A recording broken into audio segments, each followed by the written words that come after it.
नमस्कार साथियों। जो अहमदाबाद में प्लेन क्रैश हुआ, इसमें क्या वजह से हुआ, अभी तक उसकी जांच हो रही है। इसी को लेकर अभी अपन बात भी करेंगे, जिसका आपको बताते हैं। प्रज्ञा का पन्ना यूट्यूब चैनल है, उनका टाइटल है अहमदाबाद प्लेन क्रैश, इन 5 वजह से क्रैश हुआ प्लेन। और अभी जो उसके बारे में प्रज्ञा मिश्रा हैं, वो पूरी की पूरी डिटेल में बात बताएंगे और उनका अपन वीडियो का रिएक्ट भी करते हैं। आप लोगों ने हमारा वीडियो यूट्यूब चैनल पर देख रहे हो तो सब्सक्राइब कर लें, और फेसबुक पेज पर देख रहे हो तो फॉलो ज़रूर करें और वीडियो को शेयर ज़रूर करें। और अहमदाबाद प्लेन क्रैश इन 5 वजह से हुआ है, और आइए इस वीडियो का रिएक्ट करते हैं और देखते हैं। गुजरात में अहमदाबाद के सरदार वल्लभ भाई पटेल एयरपोर्ट से दोपहर 1:38 पर एक प्लेन 3000 मीटर वाले इस रनवे पर दौड़ लगाता है और हवा में उड़ जाता है। और 1:40 पर ठीक 2 मिनट के बाद जैसे ही वो हवा में 625 फीट की ऊंचाई पर पहुंचता है, वो वापस जमीन की तरफ आने लग जाता है और एयरपोर्ट की बाउंड्री के बाहर एक रिहायशी इलाके की इमारतों पर गिर जाता है। तेज आग का गुबार उठता है। उसके बाद इलाके को काला धुआं घेर लेता है। ये प्लेन एयर इंडिया का था दोस्तों। इस प्लेन में 242 लोग सवार थे। ये सब अहमदाबाद से लंदन जा रहे थे। एयर इंडिया का ये प्लेन खच्चाड़ा था और ये कितना कूड़ा था, इसके बारे में आज ही एक पैसेंजर आकाश वत्स ने बताया है। आकाश वत्स ने इसी प्लेन से दिल्ली से अहमदाबाद की यात्रा की थी। अहमदाबाद से ही ये प्लेन लंदन के लिए उड़ा था। तो उन्होंने इस प्लेन को लेकर क्या कुछ कहा और क्या कुछ सवाल उठाए, सुनना बेहद जरूरी है। सुनिए। This AC is not working. Look at everyone, and it's so many people they are using these magazines.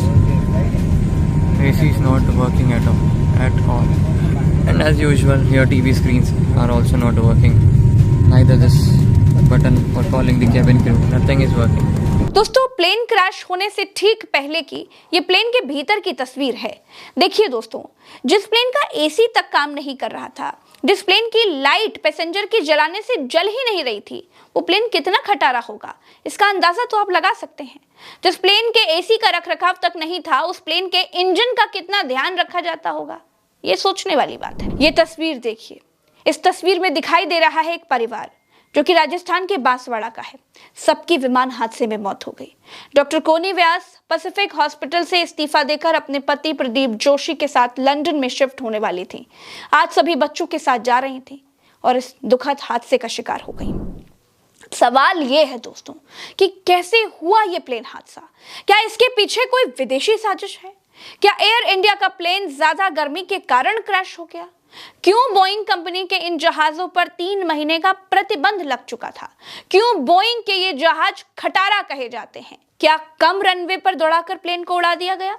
क्या ज्यादा माइलेज के चक्कर में 242 लोगों की जान चली गई? क्या एयरपोर्ट के बगल में मौजूद साबरमती नदी में प्लेन को गिराकर यात्रियों की जान बचाई जा सकती थी? एक एक बात बताऊंगी दोस्तों, सारी कहानी आपको समझाऊंगी। नमस्कार, मेरा नाम प्रज्ञा मिश्रा है और आप देख रहे हैं प्रज्ञा का पन्ना। दोस्तों, एयर इंडिया का जो प्लेन क्रैश हुआ वो बोइंग कंपनी का था। बोइंग अमेरिकी कंपनी है। इस प्लेन क्रैश में गुजरात के पूर्व मुख्यमंत्री विजय रूपाणी भी नहीं रहे, वो भी इस हादसे में मारे गए। कोई जिंदा बचा है? फिलहाल मेरे वीडियो करने तक तो ऐसी कोई खबर नहीं आई। एयरपोर्ट बाउंड्री के बाहर जिस इमारत पर एयर इंडिया का प्लेन गिरा, उसमें आधा प्लेन इमारत के इस ओर फंस गया और आधा दूसरी ओर, आधा नीचे जमीन पर गिर गया। प्लेन के टायर इमारत में फंसे रह गए, कुछ टायर जमीन पर बिखरे हुए मिले। प्लेन कई जगहों से टूट गया और टूट जाना, हर जगह से बाजे की तरह बजना बोइंग 787 ड्रीम लाइन की विशेष आदत है।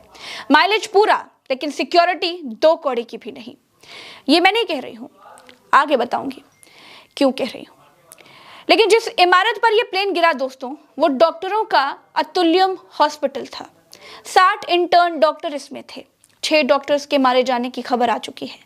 सब इस मेज पर बैठकर खाना खा रहे थे। दोस्तों, हादसे के बाद हॉस्पिटल्स में खून कम पड़ गया। ब्लड डोनेशन के लिए अपीलें करनी पड़ गई। स्ट्रेचर्स और एम्बुलेंस कम पड़ गए। इलाका सीरिया, इराक जैसा लगने लगा था। बिल्डिंग्स काली काली दिखाई देने लग गई, जमीन पर खड़ी कारें जलने लगी थी। लेकिन अब भी दोस्तों सवाल वही है कि आखिर क्या इस हादसे को टाला जा सकता था? क्या 242 लोगों की जान बचाई जा सकती थी? तो जवाब है हाँ, बचाई जा सकती थी। लेकिन भारत में भारत की सरकार के लिए भारत के लोगों की जान की कीमत एक वोट से ज्यादा और कुछ नहीं है। सोचिए, एक गाड़ी विदेश में चलती है, पूरी सेफ्टी फीचर्स के बिना वो चल ही नहीं सकती। एक 4 पहिया गाड़ी भारत में चलती है, उसमें कम पैसे खर्च करने वालों को 2 एयरबैग मिल जाते हैं, उससे ज्यादा खर्च करने वालों को 4 एयरबैग मिल जाते हैं, उससे ज्यादा पैसे खर्च करने वालों को कार में 6 एयरबैग मिल जाते हैं। यहाँ की सरकार की नजर में लोगों की जान की कीमत पैसे के हिसाब से तय होती है, जबकि विदेशों में कंपनियों के सेफ्टी फीचर्स हर गाड़ी में बराबर होते हैं, चाहे कोई रामू खरीदे या फिर कोई सेठ जी खरीदे। यही बात क्रैश हुए बोइंग कंपनी के 787 ड्रीमलाइनर विमान पर भी लागू होती है। दोस्तों एयर इंडिया के इस क्रैश हुए विमान में इंजन की खराबी या टेक्निकल फॉल्ट बताया जा रहा है। लेकिन सवाल यह है कि विमान में 2 इंजन दिए जाते हैं, दोनों इंजन उड़ान के दौरान चालू होते हैं। अगर एक इंजन में कोई खराबी आ जाती है तो दूसरा इंजन इतना कैपेबल होता है कि जहाज को वो सही सलामत पास के किसी एयरपोर्ट तक पहुंचा पाए। लेकिन बोइंग का ये ड्रीमलाइनर विमान उड़ते ही गिर गया। दैनिक जागरण के मिड डे अखबार में आज एक ऐड छपा था जिसमें एयर इंडिया का विमान बिल्डिंग फाड़कर बाहर निकलता हुआ दिखाई दिया। ये इत्तेफाक था या उसी तरह की घटना? खैर दोस्तों, अब मैं आपको बताऊंगी कि कैसे बोइंग के यह खटारा विमान मौत के सौदागर बनकर आसमान में उड़ रहे हैं। 2013 की बात है। 2 नए ड्रीमलाइनर 787 विमान जापान की 2 एयरलाइन कंपनियों के बेड़े में शामिल किए गए थे। इनमें लगे बैटरी में आग लग गई। आग लगने के चलते उसकी इमरजेंसी लैंडिंग करवानी पड़ी। अमेरिका के फेडरल एविएशन एडमिनिस्ट्रेशन ने 3 महीने के लिए दुनिया भर में सभी ड्रीमलाइनर विमानों की उड़ानों पर रोक लगा दी थी। उसके बाद बोइंग ने अपने बैटरी सिस्टम और उसके इंजन की गर्मी से बचाने के तरीके में कई सुधार किए थे। 2020 से 2022 के दौरान ड्रीमलाइनर में कई मैन्युफैक्चरिंग डिफेक्ट की खबरें आई थी। बोइंग ने भी माना था कि ड्रीमलाइनर की मैन्युफैक्चरिंग में कई तरह की फॉल्ट्स हैं। अप्रैल 2024 में दोस्तों बोइंग में काम करने वाले एक विस्ल ब्लोअर ने दावा किया था कि ड्रीमलाइनर 787 की बॉडी के कुछ हिस्से ठीक से नहीं जुड़े हैं और ये उड़ानों के दौरान बीच में ही टूट सकते हैं। ये विस्ल ब्लोअर इंजीनियर सैम साले थे जो 10 साल से ज्यादा समय से बोइंग में काम कर रहे थे। बोइंग में लंबे समय तक काम कर चुके जॉन बर्नेट ने 2024 में ड्रीमलाइनर 787 की सेफ्टी को लेकर के कई सवाल उठाए थे। मार्च 2024 में उनकी रहस्यमयी परिस्थितियों में मौत हो गई थी। घर के पास ही एक पार्किंग एरिया में उनकी लाश मिली थी। दोस्तों बोइंग 787 में इलेक्ट्रिकल सिस्टम का फेल्योर, विंडशील्ड में दरार, फ्यूल लीकेज और सॉफ्टवेयर में कई गड़बड़ियां होती रही हैं। 2024 में जापान में 787 की टेक्निकल कमियों की वजह से एक हादसा हुआ जब ANA एयरलाइंस के 787 में हाइड्रोलिक ऑयल लीक हुआ, जिसके बाद विमान को रनवे पर ही रोकना पड़ गया था। इस प्लेन क्रैश के कई कारण बताए जा रहे हैं। पहला कारण है डबल इंजन फेल्योर, यानी दोनों ही इंजन एक साथ फेल हो गए। दूसरा है स्टॉल हो जाना, मतलब जब विमान की नोज यानी आगे निकली हुई जो एक चोंच होती है वो बहुत ज्यादा ऊपर की ओर हो जाती है तो विंग्स पर हवा का प्रवाह सही तरीके से नहीं हो पाता है। इससे लिफ्ट यानी विमान को ऊपर उठाने वाली ताकत जो है वो कम हो जाती है। अगर लिफ्ट विमान के वजन से कम हो जाए तो विमान नीचे गिरने लग जाता है, भले ही नोज ऊपर हो। इसे स्टॉल कहा जाता है। दोस्तों नोज ऊपर होने का मतलब है कि पायलट विमान को ऊपर ले जाने की कोशिश कर रहा था, लेकिन अगर गति कम है या फिर विंग्स लिफ्ट नहीं बना पा रहे हैं तो विमान ऊपर जाने की बजाय नीचे गिर सकता है। स्टॉल होने पर विमान अनियंत्रित हो सकता है, जिससे वो बगल में झुक सकता है या फिर बहुत तेजी से नीचे आकर गिर सकता है। पायलट ने अंत तक कोशिश की प्लेन को बचाने के लिए, लेकिन बचा नहीं पाए। 242 पैसेंजर्स में से सिर्फ एक ही व्यक्ति बच पाया है, ऐसी खबरें फिलहाल निकल करके आ रही हैं और अपने पैरों पर वो चलता हुआ दिखाई दे रहा है। कहते हैं जाके रखो साइयां, मार सके न कोई। सरकार को एविएशन के नियम कड़े करने चाहिए।